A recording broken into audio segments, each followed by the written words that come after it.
이스라엘 자손들이 온전히 바친 물건으로 말미암아 범죄하였으니 이는 유다 지파 세라의 증손 삽디의 손자 갈미의 아들 아간이 온전히 바친 물건을 가졌음이라. 여호와께서 이스라엘 자손들에게 진노하시니라. 요수아가 여리고에서 사람을 베델 동쪽 베다윈 곁에 있는 아이로 보내며 그들에게 말하여 이르되 올라가서 그 땅을 정탐하라 하매 그 사람들이 올라가서 아이를 정탐하고 요수아에게로 돌아와 그에게 이르되 백성을 다 올라가게 하지 말고 2~3천 명만 올라가게 아이를 치게 하소서. 그들은 소수이니 모든 백성을 그리로 보내어 수고롭게 하지 마소서 하므로 백성 중 3천 명쯤 그리로 올라갔다가 아이 사람 앞에서 도망하니 아이 사람이 그들을 36명쯤 쳐 죽이고 성문 앞에서부터 스바림까지 쫓아가 내려가는 비탈에서 쳤으므로 백성의 마음이 녹아 물같이 된지라. 요수아가 옷을 찢고 이스라엘 장로들과 함께 여호와의 궤 앞에서 땅에 엎드려 머리에 티끌을 뒤집어쓰고 저물도록 있다가 이르되 슬프도소이다. 주 여호와여 어찌하여 이 백성을 인도하여 요단을 건너게 하시고 우리를 아모리 사람의 손에 넘겨 멸망시키려 하셨나이까. 우리가 요단 저쪽을 만족하게 하여 여겨 거주하였더라면 좋을 뻔하였나이다. 주여 이스라엘이 그의 원수들 앞에서 돌아섰으니 내가 무슨 말을 하오리까. 가나안 사람과 이 땅의 모든 사람들이 듣고 우리를 둘러싸고 우리 이름을 세상에서 끊으리니 주의 크신 이름을 위하여 어떻게 하시려 하나이까 하니 여호와께서 여호수아에게 이르되 일어나라 어찌하여 이렇게 엎드렸느냐. 이스라엘이 범죄하여 내가 그들에게 명령한 나의 언약을 어겼으며 또한 그들이 온전히 바친 물건을 가져가고 도둑질하며 속이고 그것을 그들의 물건들 가운데 두었느니라. 그러므로 이스라엘 자손들이 그들의 원수 앞에 능히 맞서지 못하고 그 앞에서 돌아섰나니 이는 그들도 온전히 바친 것이 됨이라. 그 온전히 바친 물건을 너희 중에서 멸하지 아니하면 내가 다시는 너희와 함께 있지 아니하리라. 너는 일어나서 백성을 거룩하게 하여 이르기를 너희는 내일을 위하여 스스로 거룩하게 하라. 이스라엘의 하나님 여호와의 말씀에 이스라엘아 너희 가운데 온전히 바친 물건이 있나니 너희가 그 온전히 바친 물건을 너희 가운데에서 제하기까지는 내 원수들 앞에 능히 맞서지 못하리라. 너희는 아침에 너희의 지파대로 가까이 나오라. 여호와께 뽑히는 그 지파는 그 족속대로 가까이 나올 것이요 여호와께 뽑히는 족속은 그 가족대로 가까이 나올 것이요 여호와께 뽑히는 그 가족은 그 남자들이 가까이 나올 것이며 온전히 바친 물건을 가진 자로 뽑힌 자를 불사르되 그와 그의 모든 소유를 그리하라. 이는 여호와의 언약을 어기고 이스라엘 가운데에서 망령된 일을 행하였음이라 하셨다 하라. 아멘. 본문은 가나안에 입성한 이스라엘 백성이 여리고 성을 성공적으로 정복한 후에 두 번째로 정복이 나선 아이성 전투 장면을 보여주고 있습니다. 그렇게 승승장구하던 이스라엘이 이 두 번째 아이성 전투에서는 읽어보셨듯이 철저한 실패를 경험합니다. 이 본문 말씀을 통해서 첫 번째로 이스라엘의 실패한 원인이 무엇인가 진단해보고 두 번째로 그 원인의 심각성에 대해서 살펴보겠습니다. 세 번째로 이 실패의 문제를 어떻게 해결할 것인가 성경 전체적인 관점으로 말씀드리겠습니다. 그래서 원인 또 원인의 심각성 해결책에 대한 내용을 차례차례 살펴보고자 합니다. 먼저 본문 2절을 보시면 아이성을 정탐하는 장면이 나옵니다. 여호수아는 올라가서 그 성을 정탐하라고 명령하죠. 이 명령을 내린 장소는 바로 여리고입니다. 2절 시작 내용이 그렇습니다. 여호수아가 여리고에서 사람을 보냈다고 하죠. 바로 앞장 6장에서 여리고를 정복한 사건이 나옵니다. 다 알다시피 여리고성은 가나안에서 매우 견고한 성 중 하나였습니다. 외벽과 내벽이 있었고 외벽 두께가 1.8m, 내벽 두께가 거의 4에서 5m 정도 되는 굉장히 튼튼한 성이었다고 합니다. 높이도 9m 정도 굉장히 높은 성벽이어서 난공불락의 요새다라고 할 수 있죠. 그런 견고한 성 여리고를 이스라엘이 어떻게 정복할 수 있었는가? 자기들의 전술이나 군사력으로 할 수 없었습니다. 이스라엘이 한 일은 하나님이 말씀하신 대로 뺑뺑뺑 성을 도는 것이었습니다. 7일째가 되는 마지막 날에 하나님이 말씀하신 대로 7바퀴나 돌면서 마지막에 함성을 크게 질렀습니다. 그러자 하나님의 놀라운 역사로 그 성벽이 견고한 성벽이 무너져 내렸던 것입니다. 그렇게 하여 이스라엘은 한 명의 사상자도 없이 대승을 거두었습니다. 하나님의 전적인 도우심이었죠. 그에 비하면 본문 7장에 나오는 이 아이성 정복은 눈으로 볼 때 훨씬 더 쉬워 보입니다. 정탐꾼의 보고도 그렇죠. 본문 3절 보시면 백성을 다 올라가게 하지 말고 2-3천 명만 올라가서 아이를 치게 하소서. 그들은 소수이니 모든 백성을 그리로 보내어 수고롭게 하지 마소서. 무슨 보고입니까? 아이성 별거 아니니까 군사 조금만 보내서 손쉽게 점령하면 됩니다. 그래서 여호수아도 백성 중 3천 명쯤 올려 보내도록 명하고 있죠. 그러나 결과는 어떻게 됩니까? 우리 4절 5절 본문 말씀 같이 읽어보겠습니다. 시작. 백성 중 3천 명쯤 그리로 올라갔다가 아이 사람 앞에서 도망하니 아이 사람이 그들의 36인쯤 죽이고 성문 앞에서부터 스바림까지 쫓아와서 내려가는 비탈에서 쳤으므로 백성의 마음이 녹아 물같이 된지라. 아멘. 예. 아이성, 조그만 아이 같아. 얕잡아본 그 조그만 성 아이성. 이게 실제로 뚜껑을 열어보니까 그들의 전투력이 보통이 아닌 것입니다. 쥐가 코너에 몰리면 고양이에게 덤빈다고 하죠. 이 아이성 사람들이 숫자로 할 수 없으니까 오히려 죽기 살기로 덤벼든 것입니다. 성문을 열고 성 밖으로 나와서 돌격하는 어떤 기습 작전을 편 건지도 모르겠습니다. 그런 공격에 이스라엘은 순식간에 놀라서 36명쯤 전사당하는 피해를 입으며 주랭랑을 쳐야 했습니다. 전쟁에서 한 번 실수는 병가지 상사다라는 고사성어가 있죠. 전쟁 중에 이길 수도 있고 질 수도 있는 것, 이런 항상 있는 일이니까 한 번 패했다고 좌절할 것은 아니죠. 어떻게 보면 아이성 전투의 전사자는 36명으로 아이성 전투에 참여한 3,000명 중에 1.2% 정도 해당하는 숫자입니다. 적은 수죠. 이스라엘 60만 장정이라는 숫자에 비하면 매우 미미한 인명의 손실이라고 할 수 있습니다. 그러나 여호수아와 이스라엘 백성은 그 전체는 이 일로 인해서 마음이 녹아서 물같이 되어버린 것입니다. 그러니까 이스라엘의 사기가 완전히 바닥을 쳤다는 뜻이죠. 왜 그 한 번의 전투에 이스라엘 전체가 이러한 좌절감에 빠지고 마는 것일까요?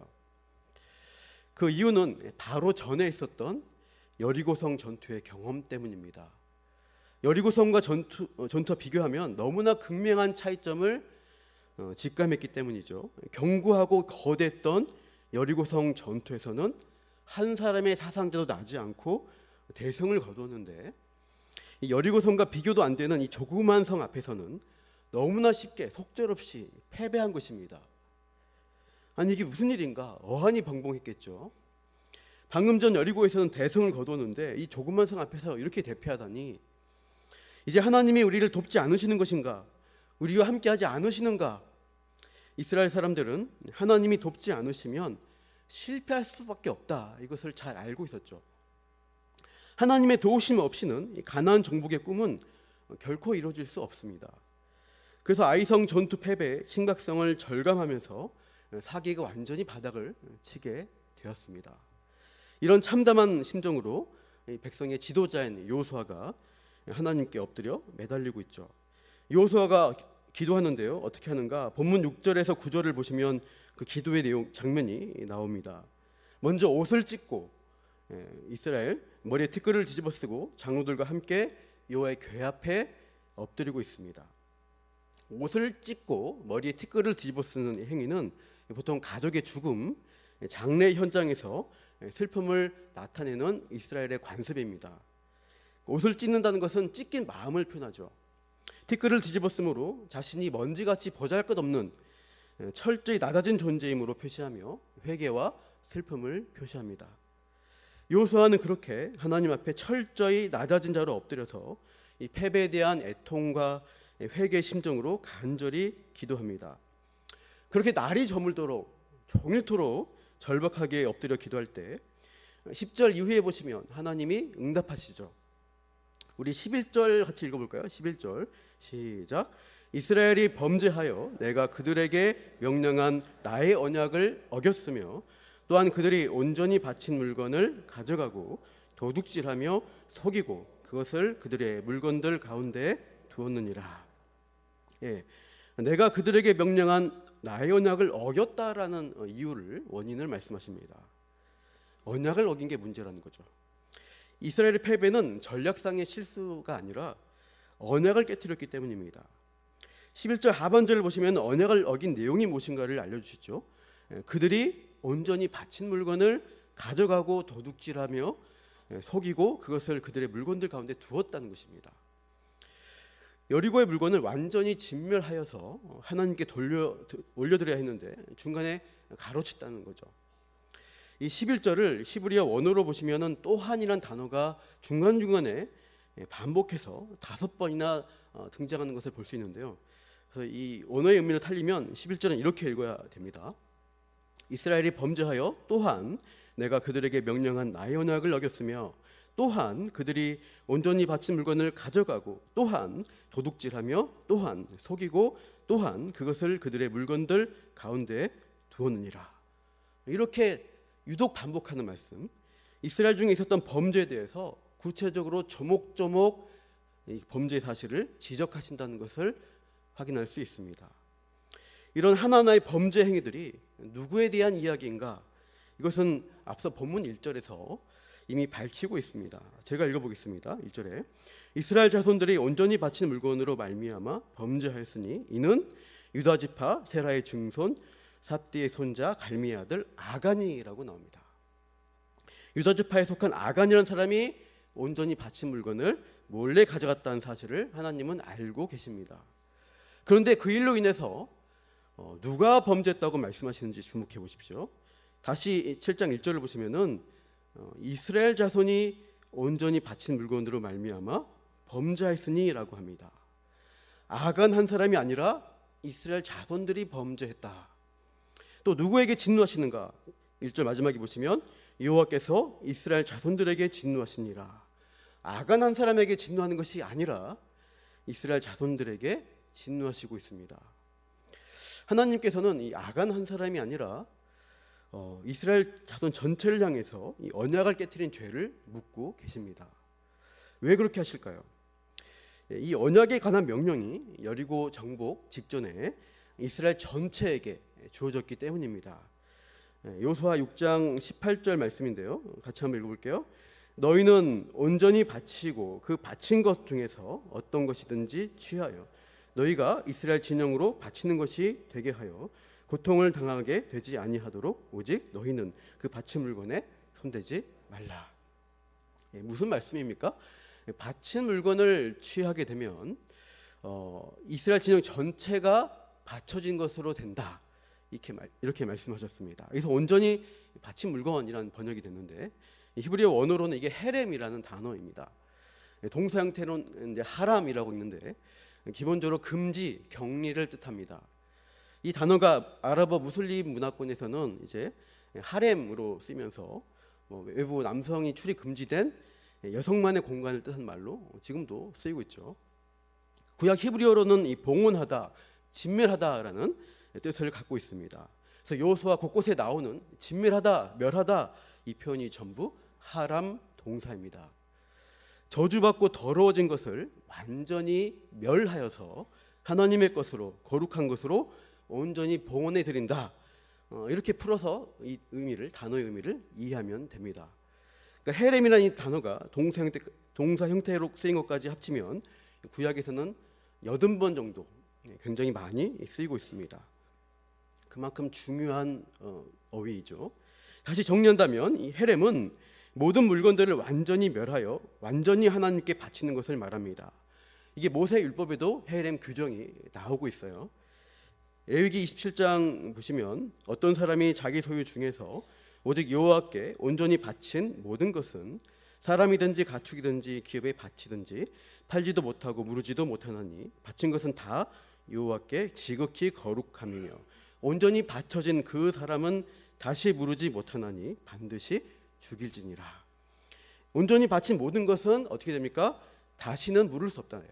바치면 다 하나님 것으로, 없던 일로 할 수가 없다. 그래서 여호와께 바쳐지는 다른 모든 재물들이 있지만 이것들은 반환을 요구할 수도 있고 다른 것으로 대신 바칠 수 있지만 헤렘으로 드려진 것들에 대해서는 결코 물을 수가 없다, 되돌릴 수 없다라는 말씀입니다. 그러니 이 헤렘 명령이라는 것은 매우 철저하고 엄격하게 지켜질 것을 요구하는 규정입니다. 그래서 우리가 생각해 볼 점은 왜 하나님께서 이스라엘 자손들에게 이 엄격한 헤렘 명령을 내리셨는가 하는 점입니다. 헤렘이 왜 필요할까요? 하나님은 왜 헤렘을 요구하시는가? 이 성경 역사에서 이 헤렘이 대대적으로 광범위하게 실시된 사건이 창세기 초반에 나옵니다. 바로 노아의 홍수입니다. 홍수 사건이죠. 창세기 6장 5절에서 7절 말씀인데요. 제가 읽겠습니다. 여호와께서 사람의 죄악이 세상에 가득함과 그의 마음으로 생각하는 모든 계획이 항상 악할 뿐임을 보시고 땅 위에 사람 지으셨음을 한탄하사 마음에 근심하시고 이르시되 내가 창조한 사람을 내가 지면에서 쓸어버리되 사람으로부터 가축과 기는 것과 공중의 새까지 그리하리니 이는 내가 그것들을 지었음을 한탄함이니라 하시니라. 타락한 인간들과 더불어서 지면의 모든 짐승까지 쓸어버리시겠다 하는 이 노아 홍수 사건이 완전히 진멸하는 거니까 헤렘 사건이라고 할 수 있습니다. 그 이유는 사람의 죄악이 세상에 가득 찼기 때문입니다. 겉으로 드러난 죄악뿐 아니라 그 마음속에 있는 생각, 계획까지 그 뿌리까지 다 악하게 되었기 때문에 하나님은 진멸하시겠다는 심판을 말씀하시고 있죠. 뿌리, 본질까지 타락했기 때문에 하나님께서는 자신이 창조하신 이 지상에, 이 땅에 헤렘을 직접 실시하신 것입니다. 이게 노아 홍수 심판입니다. 그러한 헤렘의 심판이 가나안 정복에도 동일하게 적용됩니다. 가나안은 당대에 발달된 인류 문화의 어떤 정점을 이루는데요. 동시에 가장 발달한 문화이면서도 가장 타락의 극치를 보여주는 종교와 문화를 보여줍니다.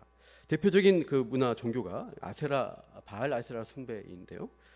이렇게 이제 이런 신상들이 지금도 발굴되고 있는데 이 풍요와 번영의 신들인 이 남녀 신을 우상 숭배하면서 인간의 어떤 번창, 인간의 어떤 부요함을 기원했습니다. 1년을 주기로 해서 농사력을 주기로 해서 특별한 절기가 되면은 종교적인 축제, 문화 행사를 벌였습니다. 신전에 와서 제사를 드리는데 신전 안에 신녀들이 있고 집단적인 성적인 쾌락, 음란 행위를 벌이는 일이 이 의식의 클라이맥스였습니다. 성적인 쾌락을 더 많이 즐길수록 하늘에서는 비가 내리고 땅의 토사는 풍성해진다라고 믿은 타락한 신앙이었습니다. 특히 성적 문란의 대명사였던 이 아세라 여신은 그리스로 가면 아프로디테 여신으로 나오고 로마로 가서는 비너스 여신으로 불려집니다.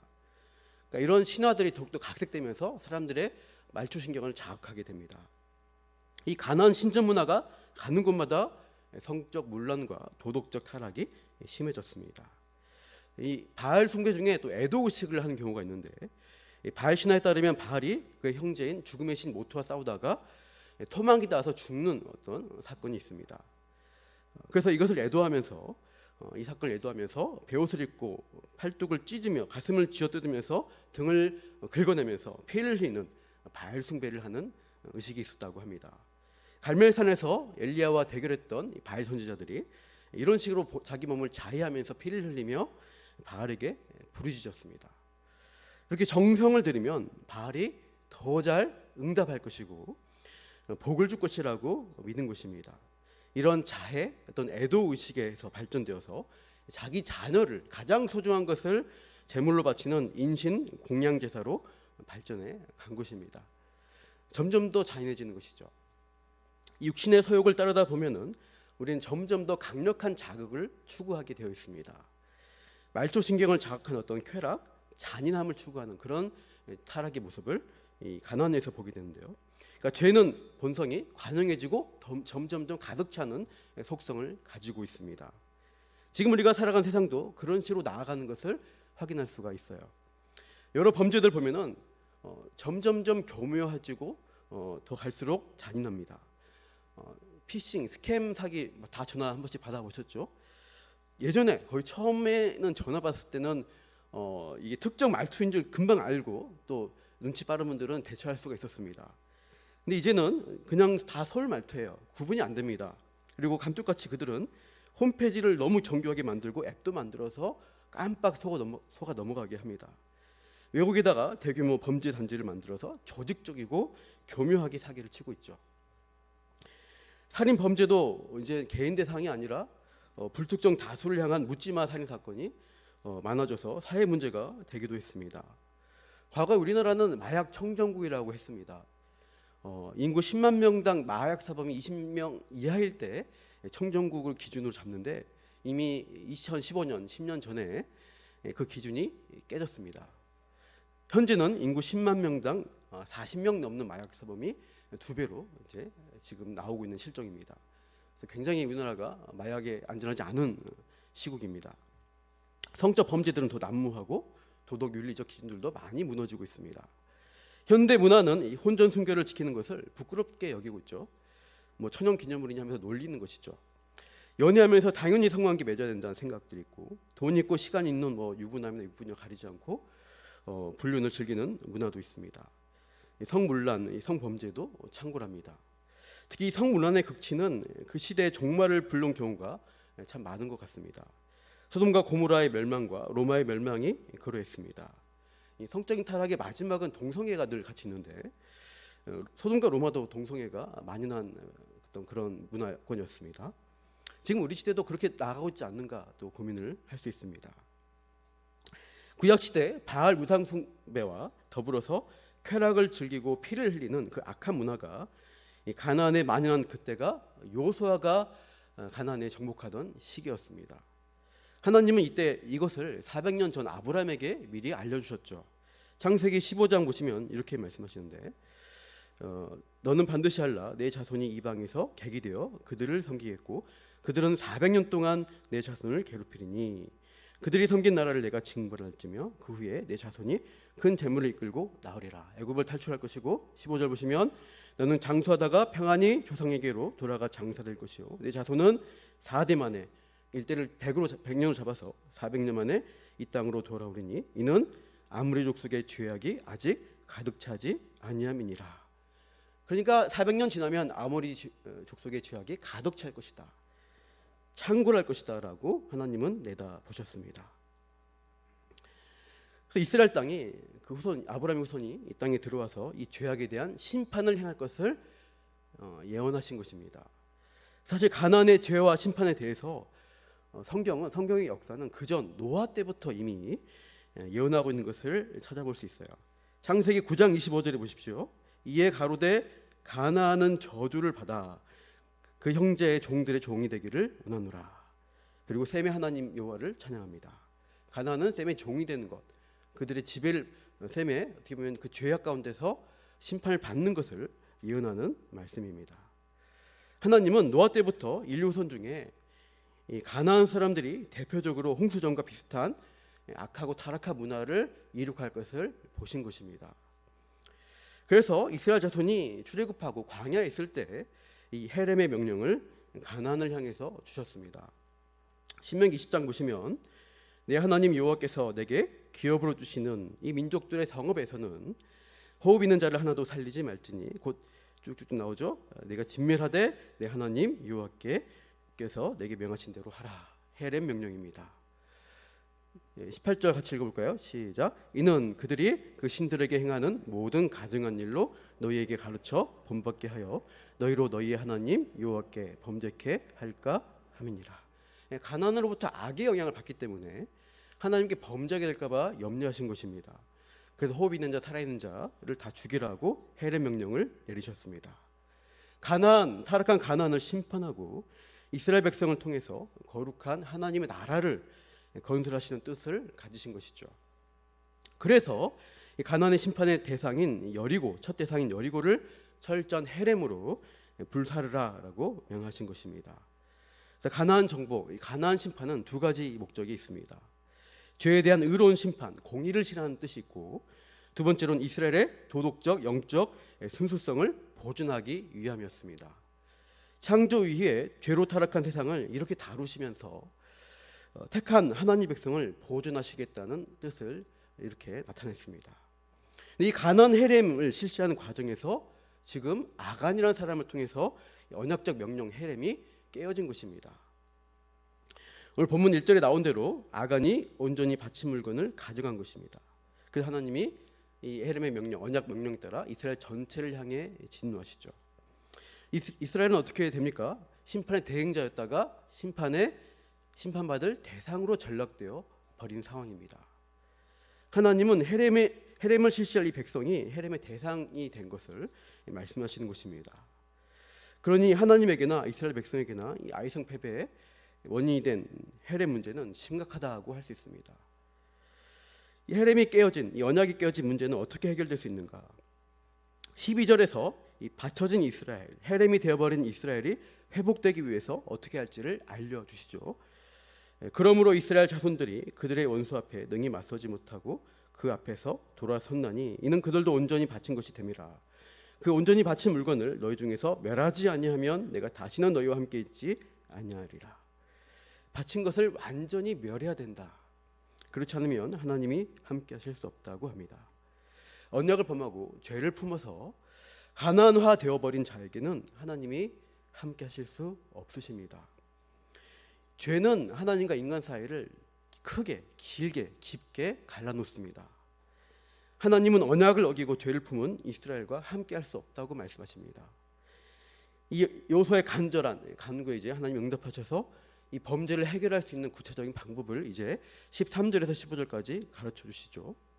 13절에 내일을 거룩하게 준비하라 하시고 14절 15절 보면 차례차례 뽑는 과정, 제의 뽑는 과정을 통해 누가 범죄했는지를 밝혀서 그 물건을 완전히 멸하도록 하십니다.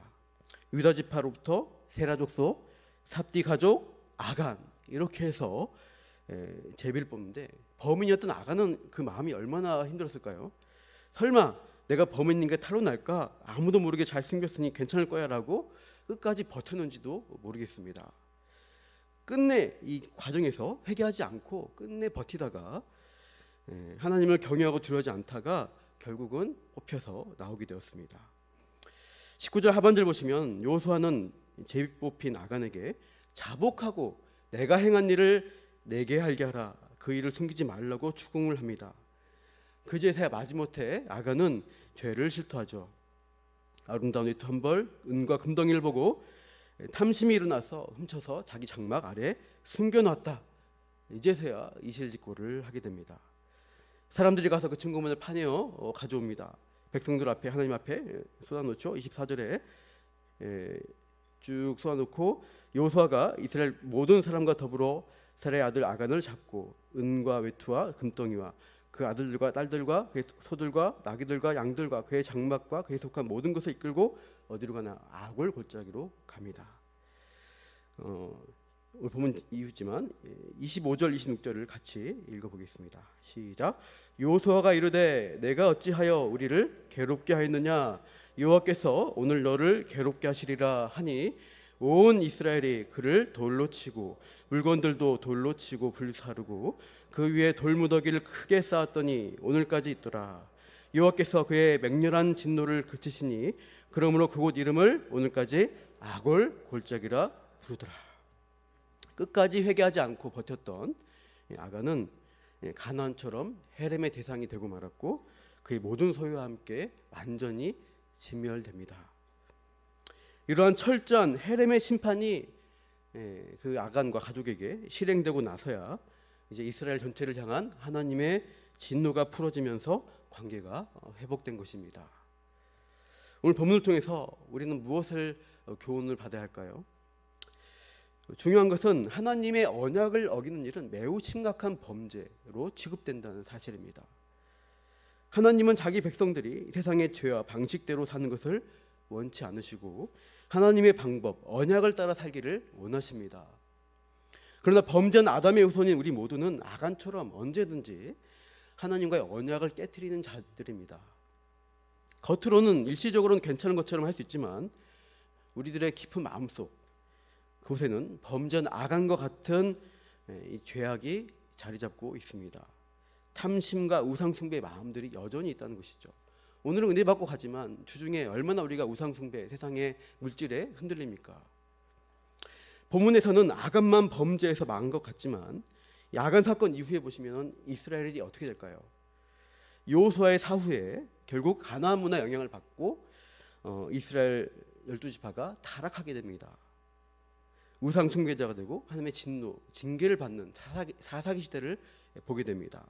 나중에 열왕기 시대에도 그렇게 계속 타락해 가다가 이스라엘 나라는 아수르와 바벨론에 의해서 완전한 멸망으로 끝나고 맙니다. 해림당했습니다. 언약을 어긴 자들에게는 하나님이 해림의 심판을 행하실 수밖에 없습니다. 우리도 범죄한 아간, 타락한 이스라엘과 똑같은 자들입니다. 우리도 하나님 앞에 설 때 늘 언약을 깨트리는 자로서 그 심판을 면할 수 없는 존재들입니다. 아무도 하나님의 심판을 피할 수 없는 운명에 처해 있습니다. 그러면 우리가 늘상 언약을 어기는 자들인데 하나님은 이들을 어떻게 구원하신다는 말씀입니까?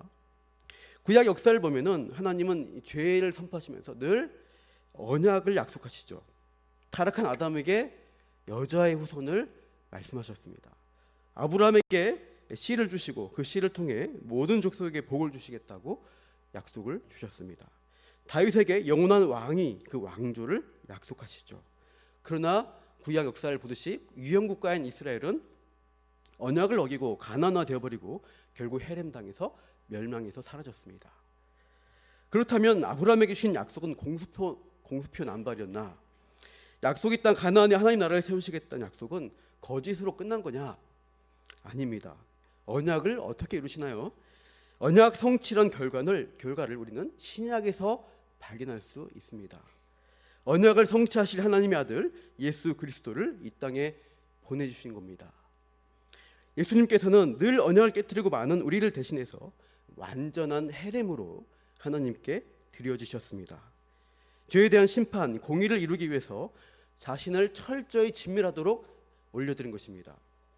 우리 이 말씀 읽어볼까요? 갈라디아서 시작.